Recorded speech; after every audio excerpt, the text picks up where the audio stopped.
We're back. So just before the break, Matt was talking about the 5-week tour he just did with Ace Frehley and Alice Cooper. So whereabouts did you go on that tour? What kind of response did you get during these unprecedented times? If you just looked at the United States and drew a line basically from like Chicago straight down to Texas, Yep. we did the whole right side of the country. Nice. So yeah, it was great. I mean, we were just, most of the shows were outdoors, which was awesome. The weather was amazing. We had some wind in Chicago, go figure. That's why they call it the Windy City. Other than that, I don't think there was anything else. Like Nashville kind of rained in the day, but then by showtime it cleared up. So the weather was great. The temperature was nice. Spent a lot of time outside, which was really cool because if we had to be inside a building all the time and then with the masks and that would have just been different. But there was a lot of time we could just be outside. So it was cool.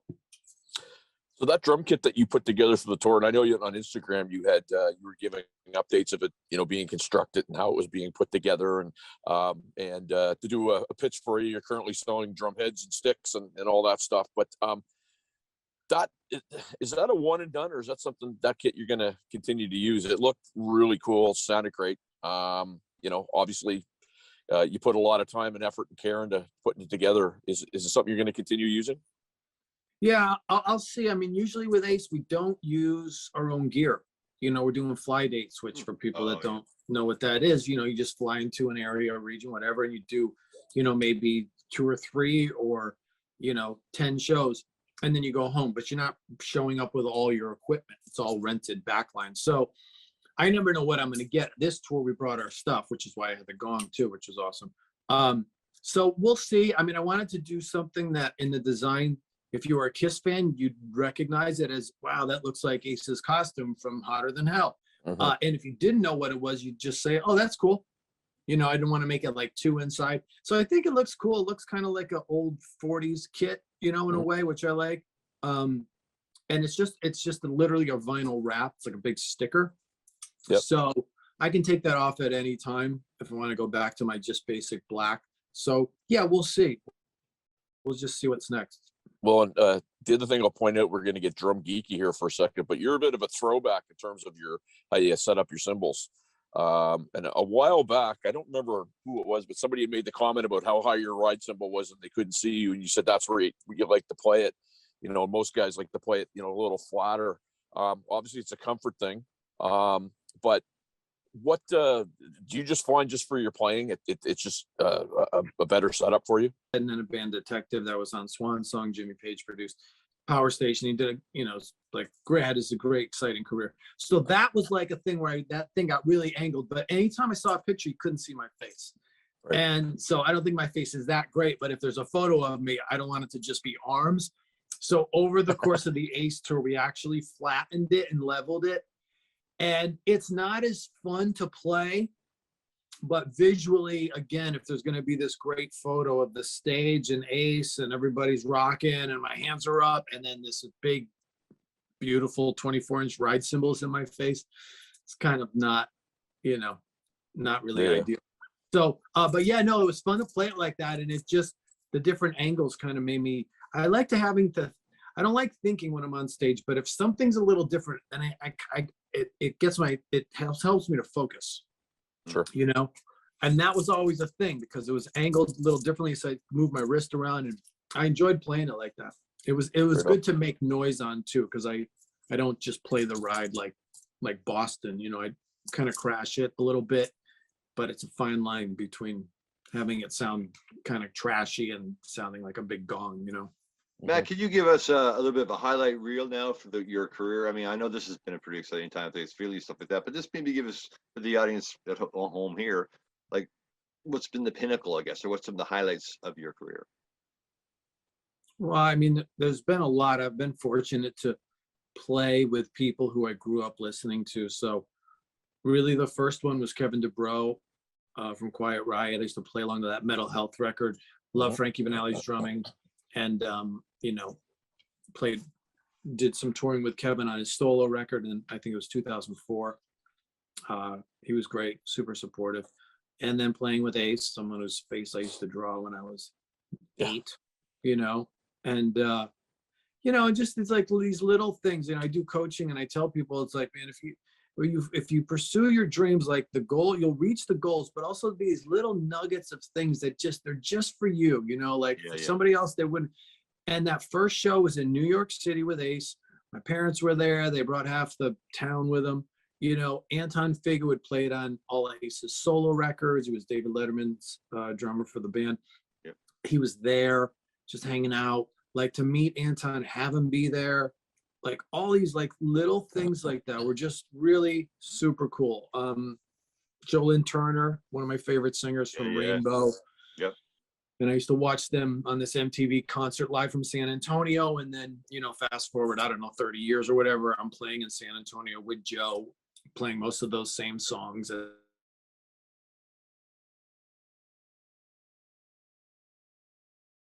been really super cool. And I can just see like the full circle of that. Right on. I think you said something back there, and I think it's a good time to take our second break to go into our last segment, because I want to talk about your coaching and mentoring piece. I had the opportunity to sit with a friend of mine, Scott Harnish, who is working with you, and so I'd like to tackle that if we could. Let's do it. Okay, right. we're back Cool. after this, guys. All right. And yeah, the mentoring thing, that's cool. All right, so you all good to go? Yep. Let's Let's All bring right, it so all we're back. back with Mr. Matt Starr, and just before the last break, Matt. So you know, you're doing some mentoring and you're doing some coaching, and it to me it's really neat that somebody can, you know, do what I did to get a hold of you and social media, and they can well, you said, hey, if you want me to play in your album, they can hire you, but you're coaching and mentoring people. So how did you get started in that? And you know, I guess do a shout out, because obviously you want to get some more folks to Right. be on your program. So just give us a little background on that, if you would. Yeah, I think the qualification is doing it wrong for 38 years. And then in the course of 9 months going from, you know, making very little money, doing work I wasn't happy with, to 9 months later playing with Ace, which for me, you know, the Ace Frehley piece, take that out specifically, but just playing with someone who I grew up listening to and imagining I was at Halloween. I realized that like, well, I just figured something out here. And then playing with Ace and then Mr. Big and Joel and on and on. So like I kept getting more and more gigs, and people started reaching out to me who I had reached out to originally and asking for advice. And then they're saying, well, no offense, but I never heard of you until you reached out to me last year. And now you're doing all this stuff. What are you doing? Uh-huh. And so I realized that I figured something out for myself. And, you know, the question was like, could I explain it? And also could I teach it to other people? And then over the years, I've realized, yeah, I can. Cool. And then I only have so much time. So I go, you know what, why don't I just offer coaching? Because a lot of times lessons would be guys just wanting to do the business side of things and learn how to get work. So I think as musicians specifically, by half my clients are musicians, the other half are people in all different kinds of fields. But we tend to think, well, I'm not getting the work because I'm not good enough. And the truth is, most people are good enough, you know, or they're definitely good enough to be doing something better than what they're doing, making more money, bigger gig, bigger opportunity. You know, they see people, they go, I could do that. And I go, yeah, well, why aren't you? What's the problem? You know, and I used to say it to myself. And the problem was me, it was my mind and my emotions and how they would get mixed up with each other. And I was focused, I worked hard, but it just wasn't making results. And once I kind of unlocked this key, that really made all the difference. And then, so that's what I teach with my coaching. And it's a different way of approaching situations, different way of living, different way of thinking about things. And the results speak for themselves. Well, let's talk about that for a second now, because I mean, we were kind of under the mindset years ago that those that can't do will teach. You've obviously done it, and now you can teach it as well. So how can people get a hold of you through this now, Matt? Is there a website, or how do they get a hold Sure, of you? yeah. They can go to mattstarcoaching.com, and Starr has 2 R's. You can reach out to me on Facebook or Instagram. You know, anyone can message me, even if we're not friends. And yeah, so it's easy. And yeah, I don't know anyone that does exactly what I do. but I have seen a few people talking about it. And then I Google them and all I get is their coaching program, but I don't get their career. You know, and so and so it's not like I had a gig once and now I'm going to tell you how you could get lucky and get one gig and obviously fuck it up and not be able to get another gig. Like I'm, you know, and the thing is, for me to be honest about what I saw as a 38 years of failure and go, this is me not this is me not going well. So like Google Matt Starr 2000, you're not going to see anything because I wasn't doing shit that of note, right? And then, you know, 2006, 7, 8, 9, 10, 11, 12, 8, there it is. Oh, there's the articles, there's the press, there's the drum magazines, there's the tours, and it's there, and it, you know, it continues to go. So, you know, but like I said, just like doing it wrong for all that time and going, I was where you are. I had the desire. I believed I had the talent. I knew I wasn't, you know, the world's greatest drummer, but I'm like, I'm pretty damn sure I could do that. And so what was the problem? You know, and I asked that question not in a self-pitying way, but in a genuine way. And I got a genuine answer from the universe. And so again, that's what I teach. So awesome. Yeah, if you Google me, you won't just find my coaching, you know. It's well, it's interesting because I'm a firm believer. Like I have a very hard time when somebody tries to tell me to do something and they've never done it. You know, walking across the minefield, and I'd rather go in somebody's footsteps than, you know, somebody that had arms and legs blown off, right? The fact that you've done it is key. In terms of some of your clients, and I won't ask you to give away any secrets, but, you know, just anonymously maybe name a success story to you that was, you know, very, you know, interesting and I guess spoke to you in a certain way. Yeah, I mean, the one that comes to mind is a musician who had reached out. We started working together, and we made a list of goals, you know, and I don't use the term bucket list because it's like before I die, it's like, no, I want to do this. I see this in my mind's eye. And one of those things was to play Madison Square Garden. And then like we worked together for a bit. And then a few months later, I saw a post and it's like, and I'm playing Madison Square Garden. I'm like, what? And I'm like, dude, I go, you know, like, it's so exciting to see that happen and how quick it can happen. You know, and Madison Square Garden's on my list, and I haven't done it yet. You know, I will, but like, and to see it through this person, and to just, again, just apply the principles and apply the techniques, and like, and let the universe do the work. So I mean, that was one that was just like, wow, you know, so cool. And you know, it's funny because as you're saying that, I mean, some musicians are. And you know how it is. The guys, you know who the musicians are. Some of them, they stand in the back of the room with their arms folded, saying they can do it, they can do it, they can do it, right? And to hear you actually sound genuinely happy for somebody that you coached and not be jealous, I think speaks volumes about how it's working out for you too. Yeah, you can't hold two opposing thoughts in your mind at the same time, right? So like the guy in the band who's always complaining about shit is the guy who's never actually doing anything to change it, because you can't have your mind in the same place. You know what I mean? So like, I don't have any people like that in my life, not to mention my creative world, my career, but just in my life, I just not interested. But you know, you can't do both of those things. So if you're sitting there like this and, you know, critiquing, you're in fucking hell.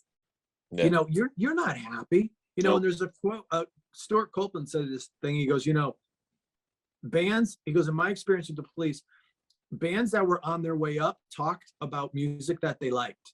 And bands that were on their way down talked about all the bands they hated. You know, and I just think that speaks volumes from someone who's been at a higher level than, you know, most of us will ever get. But he just made that observation. And it's like, yeah, because the people on the way up are optimistic and excited, and the ones going down are, you know, in fear and having a hard time. Well, it says a lot about your spirit too, Matt. I mean, obviously, if you want that person's success that you're mentoring more than or equal to your own, that's making you an awesome teacher. Let's be honest. Yeah, well, I think the advantage of having a coach is, you know, I want success for that person, and I don't need them to. The only thing I'm going to push is this really your goal? Is this really your dream, or are you just saying like this half-ass version because you want to be realistic? so I'll push and go, are you sure? Maybe you want something bigger. And like, if that's what they say they want to do, then that's what they want to do. But I'm not afraid. I'm not their spouse who thinks, oh, if you get successful, you're going to leave me. Or I'm not their drinking buddy who's like, well, I don't want you to like be out traveling the world because I want you to be hanging out with me at the bar on Friday. Like, Yeah. all I want is their success. So I'm biased only in that I want their success, but I don't have a personal feeling about it that's going to make me not want to, support them. So I think it's good to have somebody like that in your life, That makes sense. Really It does. does, for sure. So we want to be respectful of your time, Matt. We're very appreciative of you doing this. I think it's cool because, obviously, you're having success in the music world, but the coaching thing to me is interesting. Now that I, have got to meet you, I think you'd be a super cool coach. And I'm not just saying that because you're on this, show with us, but give yourself a push. Pitch this. Where do people find you? How do they get a hold of you? Don't let up, man. Let her out there. Yeah, no, my site is mattstarrcoaching.com and Starr has 2 R's. And on Facebook, just look up Matt Starr, or Instagram and just message me. So I'm real accessible. I reply to everybody's messages.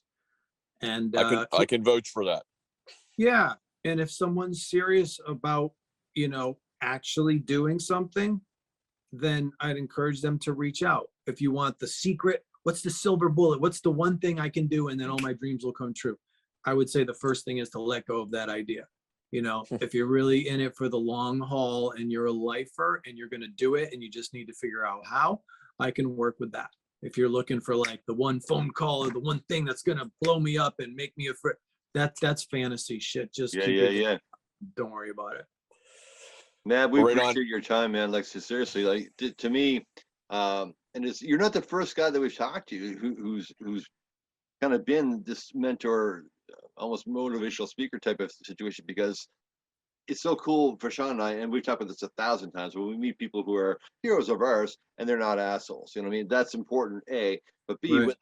to Sean's point, if you have that, the wisdom and the experience that you can actually talk about this with authority and truly, create a product for somebody, that's all the power to you, brother. That's something that I think people need. You know what I mean? Right on. Thank you. I appreciate it. Yeah. And I appreciate the time today and the opportunity to chat with you guys. Well, and I'll be in touch with you probably after Christmas because like I say, Scott's been telling me some stuff and I'm interested to find out more for sure. Sure. Happy to have that conversation. That's Thank you very everybody. much, sir. Thank you very much, brother, and peace out. Thanks, guys. Appreciate it. Have a good holiday. Peace. You too.